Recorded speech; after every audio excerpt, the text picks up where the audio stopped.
Welcome to Serene Sleep, a place where stories drift like whispers on the wind, wrapping you in warmth and wonder. Let your mind wander, your body relax, and your breath slow as we journey through tales designed to soothe your senses and guide you into restful sleep. Dim the lights, settle in, and let the magic of storytelling carry you into peaceful dreams.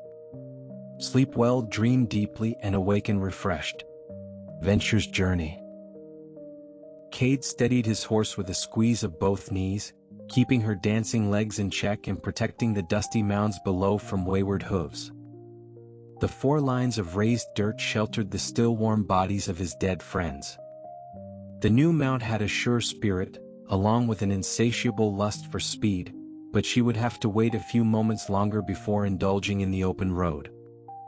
Black spots peppering her stark, white hide made the beast the most beautiful he had ever owned, but also the least likely to go unnoticed. She would have to be sold as soon as possible. For now, the piebald, richly rewarded to him by the frontier town for his valor and sacrifice, would carry him as far from its gates as possible. The miles she would gift him, he hoped, would provide a buffer against the overwhelming shame that was eating away at his conscience. He intended to quickly put distance between himself and his loss after one last goodbye and a final apology. Unable to curb the enthusiasm of his new filly any longer, Cade checked his saddlebags were secure, took a swig from his old rawhide canteen and silently tipped the rim of his hat to his men for the last time. Reining her around to face the open prairie, it took only the slightest touch of his spurs to send the coiled spring that was his steed bolting into the unknown, billowing up a cloud of dust that fell away in the wind of her speed. Neither of them looked back.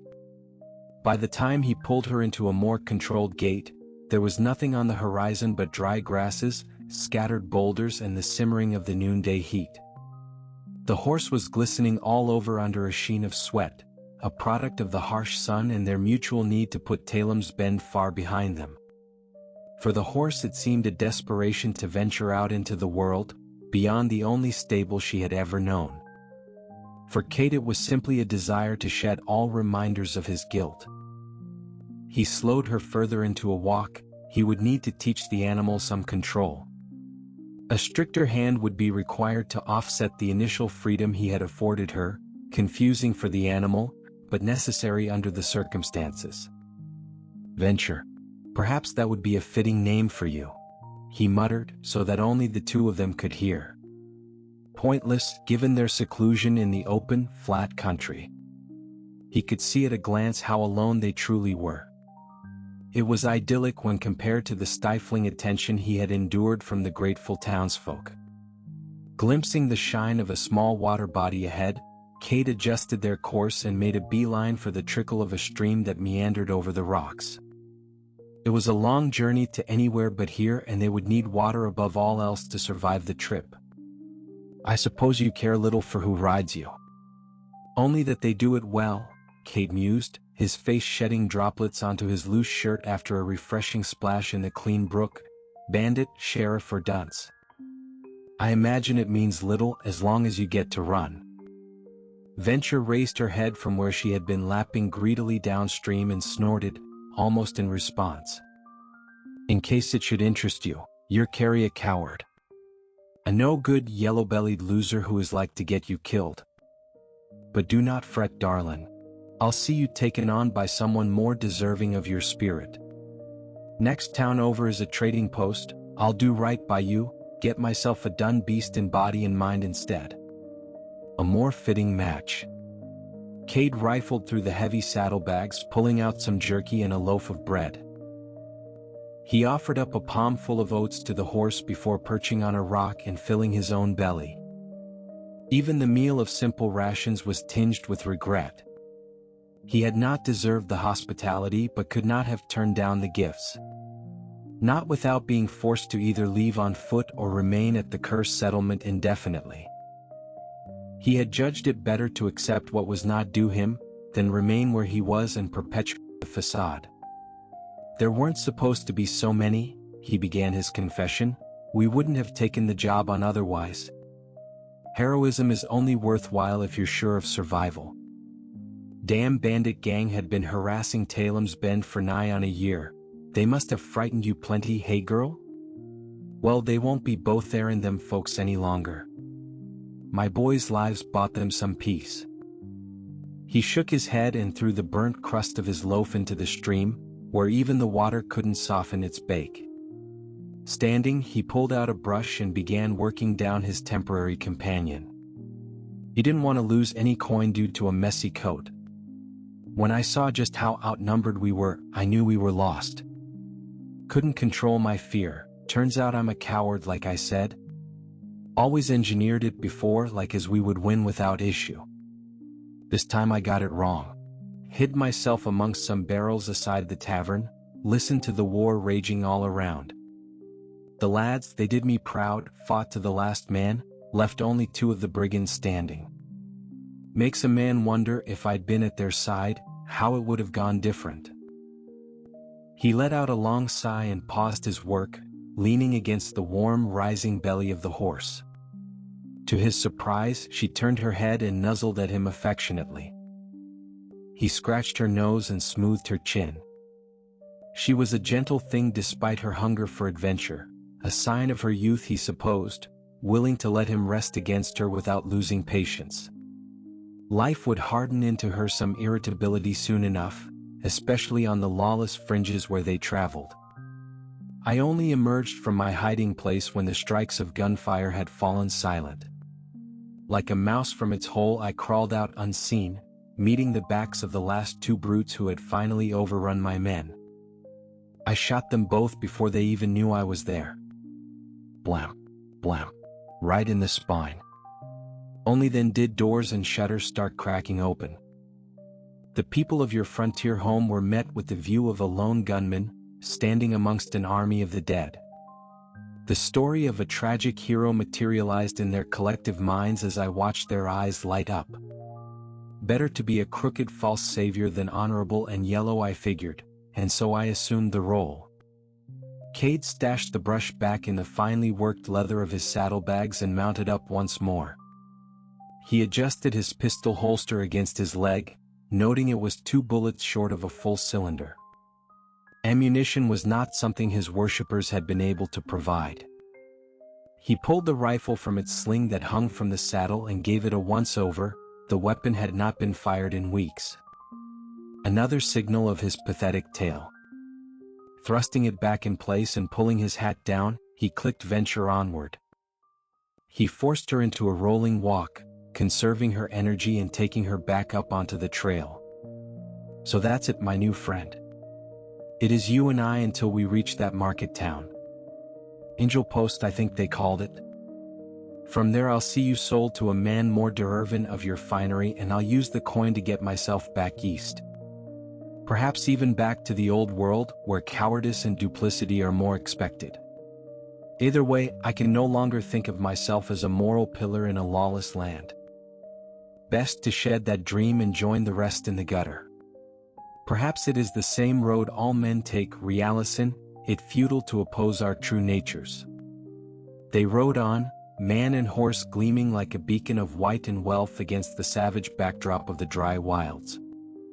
Had Cade not been consumed with putting voice to his ruminations, he might have expected to be waylaid, on account of his obvious fortunes. As it was, he walked Venture straight into danger. The horseless wagon rolling independently across the mouth of the pass told Cade everything he needed to know in an instant. He was being ambushed and like as not was about to die.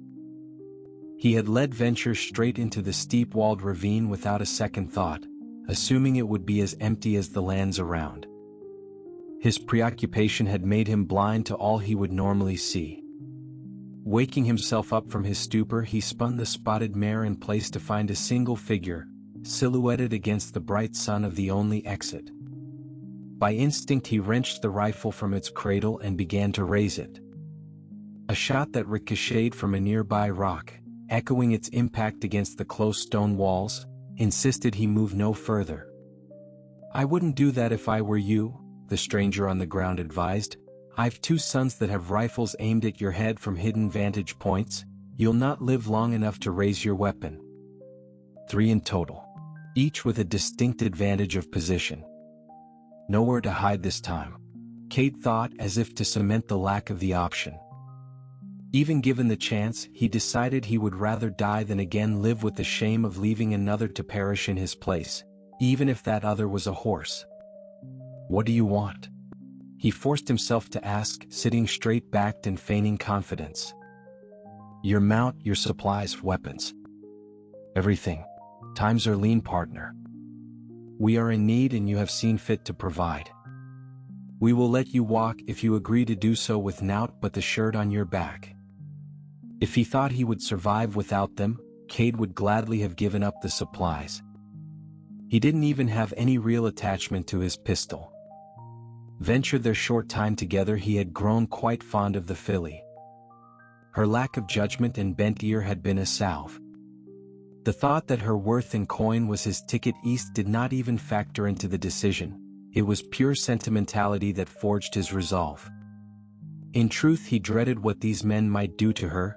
It was not beyond the hungry to eat a healthy horse, and that was likely the better treatment than how they would burden her in life. Leaning forward and placing his hand against her neck, he whispered, "What do you think, girl?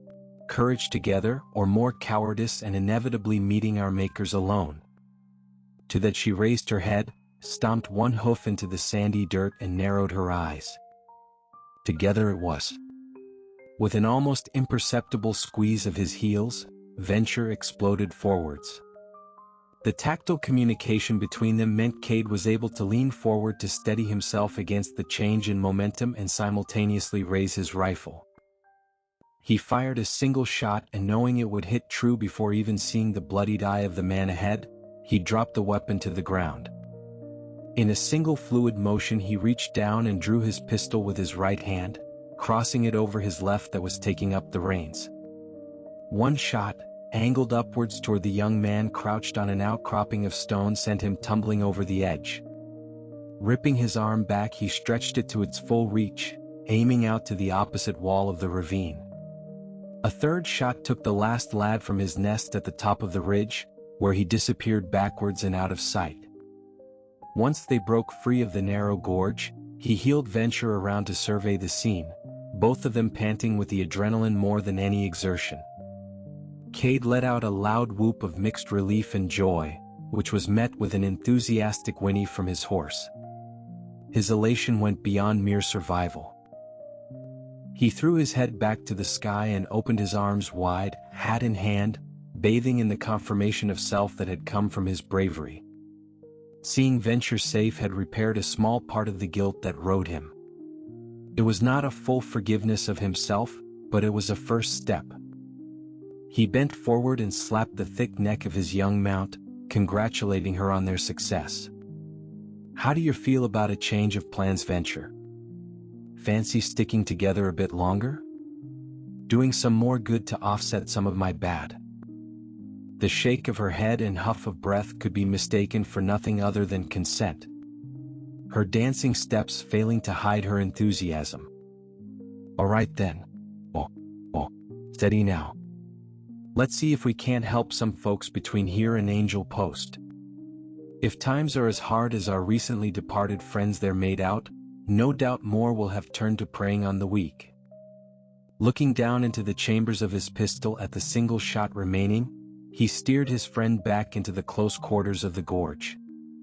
She needed a little reassurance that the way was now safe and the additional supplies they could scavenge would be worth the risk, especially ammunition, but she went willingly. As they walked, Cade considered the potential lives he may have just saved. Other innocent travelers passing through would have certainly met the same ambush in the narrow pass, yet still he weighed against the 3 desperate men he had killed. Were their lives worth any less? Much alike to the friends he had lost in Talem's Bend and the scores of bandits who had fallen in those streets, no soul could be equally compared to another. He resolved anyway to remain an arm of protection for those who could not defend themselves, for surely an idealistic, young and innocent mind was of more value than a corrupted, resentful and worn one. Between he and Venture, they had one of each, and he knew his logic was sound when he decided which would be sacrificed for the other, should it ever come to it. No fear would again be enough to turn him from that duty to his friends. Mounted, he rode out of the other side of the gorge and into the dim light of an ending day. He and Venture, together, headed into a new life of adventure and good intention that he hoped might begin to make up for the tragic lapse in courage that would forever haunt his memory.